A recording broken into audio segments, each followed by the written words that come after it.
Assalamualaikum warahmatullahi wabarakatuh. Perkenalkan, nama saya Nadia Laira Aziza dari kelas TI 3C, Prodi D4 Teknik Informatika, jurusan Teknologi Informasi, Politeknik Negeri Malang. Di sini saya akan mendemokan praktikum dari mata kuliah Business Intelligence, yaitu job sheet pertemuan minggu 13 tentang multi data source.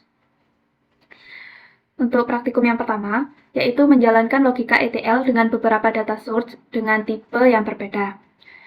Untuk langkah yang pertama, buka aplikasi SSDT dan buat project SSIS baru bernama Multitype Project. Ini kita buat projectnya terlebih dahulu. Kita klik tab File, kemudian New Project.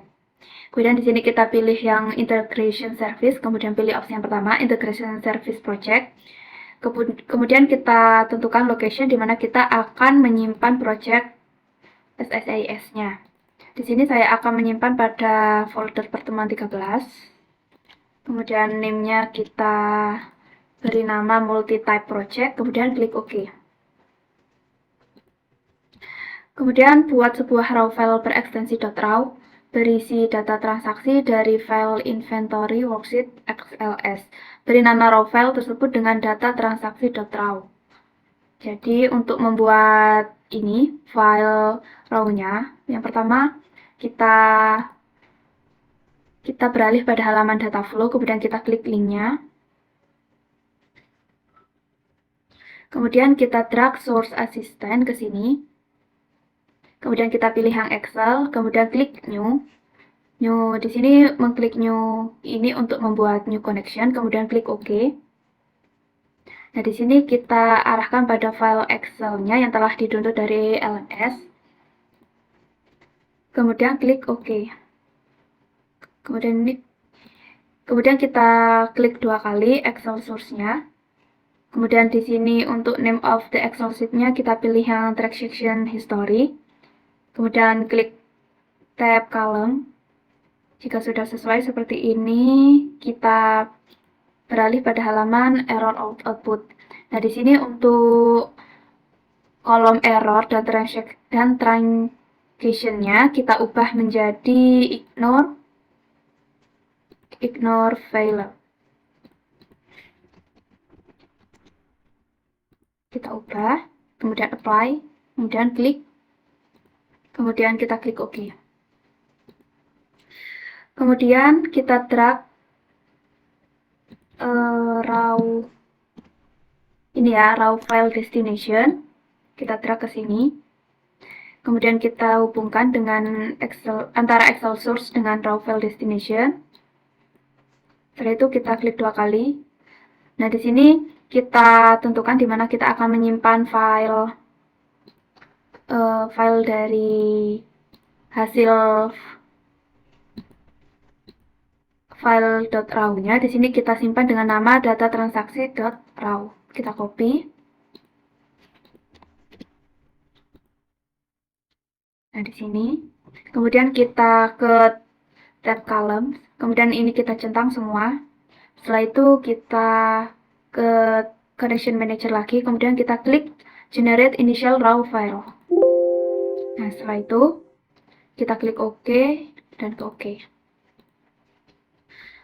Agar tidak terjadi error seperti praktikum sebelumnya, maka di sini kita atur dulu pada bagian properties, pada bagian debugging. Nah, di sini untuk run 60 bit runtime-nya kita ubah menjadi false. Jadi, untuk package ini kita akan jalankan pada 32 bit. Kemudian klik OK. Setelah itu kita coba jalankan. Nah, di sini tidak terdapat error dan untuk file raw-nya telah berhasil dibuat ini data transaksi. Setelah itu diminta untuk membuat SSIS package baru. Caranya yaitu kita stop dulu ini. Kemudian pada SSIS package ini kita klik new SSIS package. Kemudian kita diminta untuk drag sebuah data flow test. Kita drag data flow testnya. Kemudian buat sebuah Excel Connection Manager sebagaimana yang telah dilakukan pada praktikum sebelumnya. Jadi kita buat dulu ini caranya, yaitu New Connection. Kita pilih yang Excel, kemudian klik Add. Kemudian ini kita arahkan pada file Excel yang telah di-download dari LS. Kemudian kita klik OK. Kemudian drag sebuah source assistant ke data flow tab. Kita klik tab data flow. Nah, kemudian kita drag source assistant-nya.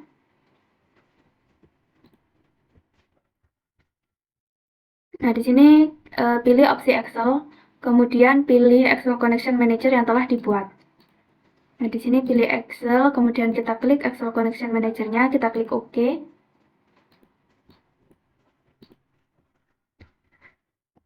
Kemudian double klik pada Excel yang sudah dibuat, pastikan nama Excel Connection Manager sudah benar. Kemudian pilih Transaction History pada name of Excel sheet-nya. Kemudian klik Preview untuk melihat tampilan tabel dari file Excel yang digunakan. Ini kita double klik, kemudian ini kita pilih Transaction History, kemudian kita klik Preview. Setelah itu kita klik column, sudah sesuai seperti ini. Kemudian kita klik pada bagian error output. Di sini sama, untuk pada bagian kolom error sama transaction-nya kita ubah menjadi ignore failure. Kita apply, kemudian klik OK. Kemudian drag sebuah data conversion.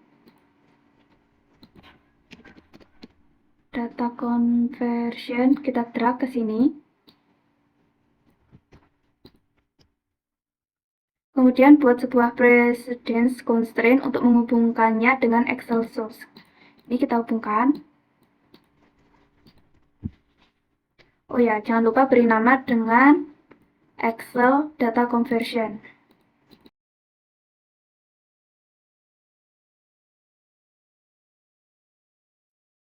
Kemudian double klik pada data conversion dan buat pengaturan seperti gambar pada praktikum ini.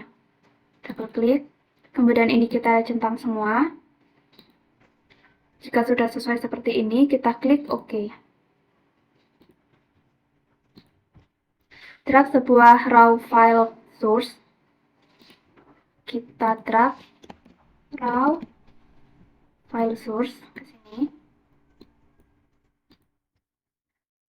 Isi kolom file name sesuai lokasi dan nama raw file yang sudah dibuat sebelumnya. Klik column untuk melihat tampilan kolom file di dalam raw file, kemudian klik OK.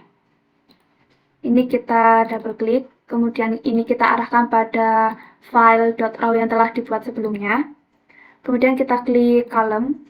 Nah, di sini sudah sesuai seperti yang ditampilkan pada praktikum. Kita bisa klik OK.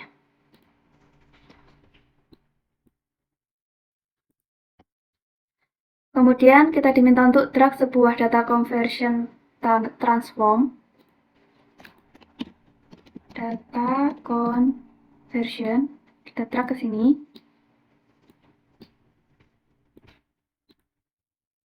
Beri nama dengan raw file data conversion. Kita rename. Kemudian hubungkan dengan raw file source.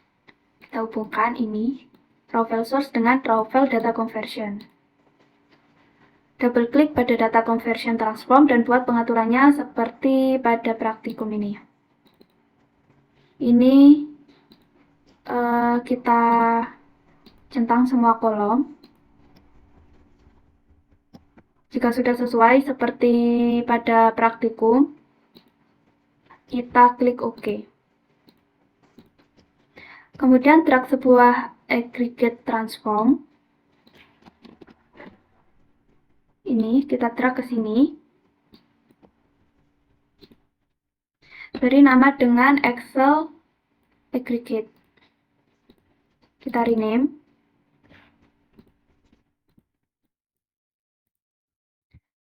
Dan hubungkan dengan Excel Data Conversion. Kita hubungkan dengan ini. Double klik pada Excel Aggregate, beri centang pada nama kolom, copy of product ID, copy of transaction date, copy of quantity, dan copy of actual cost. Kita double klik dulu. Kemudian kita beri centang pada copy of product ID, transaction quantity, actual cost. Jika sudah sesuai, di sini kita diminta untuk ganti output alias untuk copy of transaction date menjadi last transaction date. Kemudian ini juga untuk copy quantity kita ubah menjadi total quantity, dan copy of actual cost menjadi total actual cost. Seperti ini.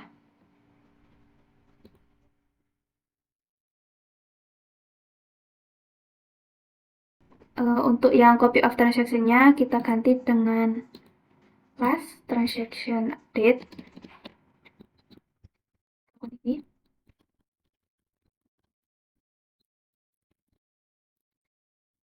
Kemudian atur juga operation untuk keempat kolom tadi. Untuk copy of product ID, group by. Kemudian untuk yang transaction date-nya maksimum. Untuk yang quantity dan actual cost-nya sama. Setelah itu klik OK. Drag satu aggregate transform lagi, beri nama raw file aggregate. Kita drag lagi di sini. Kemudian kita rename. Kemudian hubungkan dengan raw file data conversion. Kita hubungkan dengan ini. Double klik, kemudian buat pengaturan seperti sebelumnya. Ini kita double klik, kemudian kita centang pada kolom product ID, transaction, quantity, dan actual cost. Kemudian untuk ini output aliasnya, yang bagian transaction date kita ganti dengan last. Kemudian yang ini total.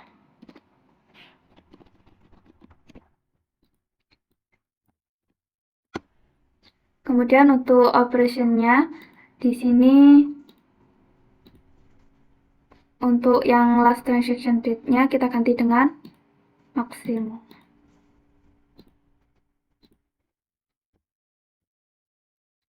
Setelah itu kita klik OK. Lalu drag sebuah union all. Kita drag ke sini. Kemudian hubungkan dengan Excel aggregate dan raw file aggregate. Kita hubungkan.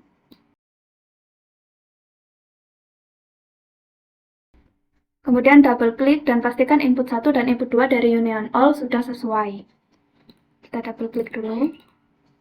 Di sini untuk input 1 dan input 2-nya sudah sesuai seperti pada CS Praktikum. Kita bisa langsung klik OK. Drag sebuah derived column transform. Kita drag ke sini. Kemudian hubungkan dengan union all.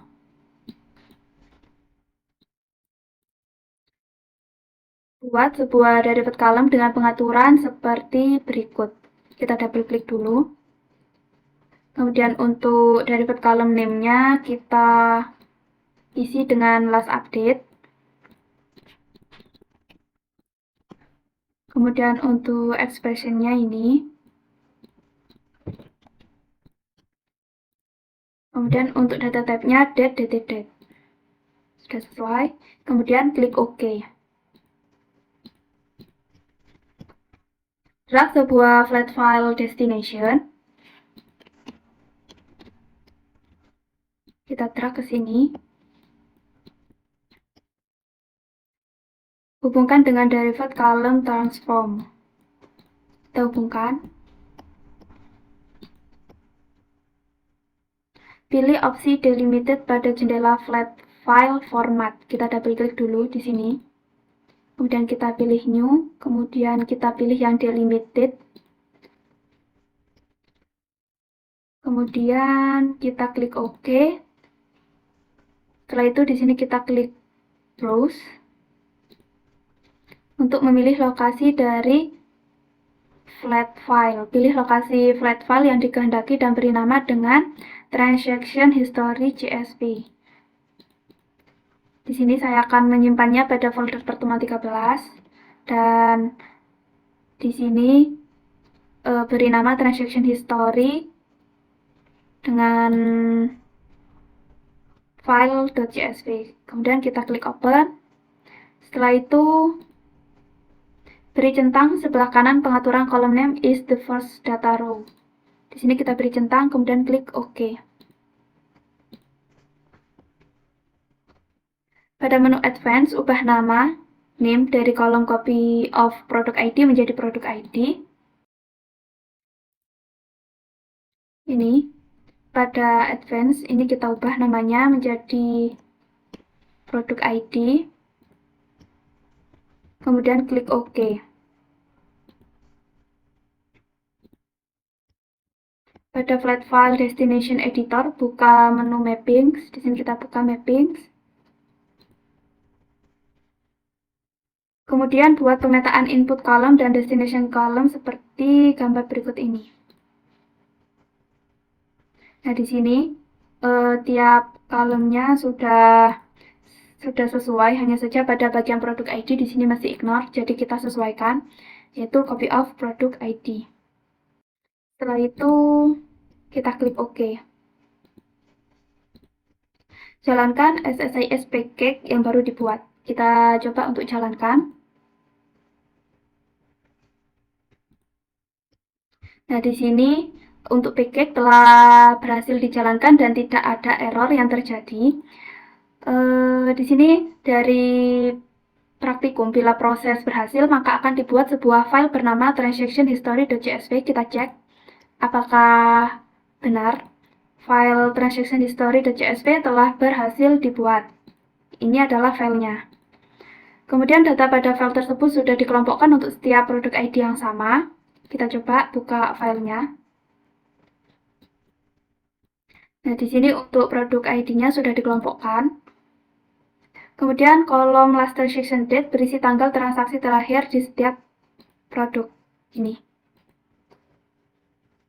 Kemudian total quantity berisi kuantitas pembelian total dari setiap produk. Total quantity yang ini. Kemudian dan total actual cost berisi harga total penjualan untuk setiap produk. Ini adalah total actual cost atau harganya. Sekian demo dari praktikum yang telah saya lakukan. Mohon maaf apabila masih ada kekurangan maupun kesalahan. Sekian dari saya. Terima kasih atas perhatiannya. Wassalamualaikum warahmatullahi wabarakatuh.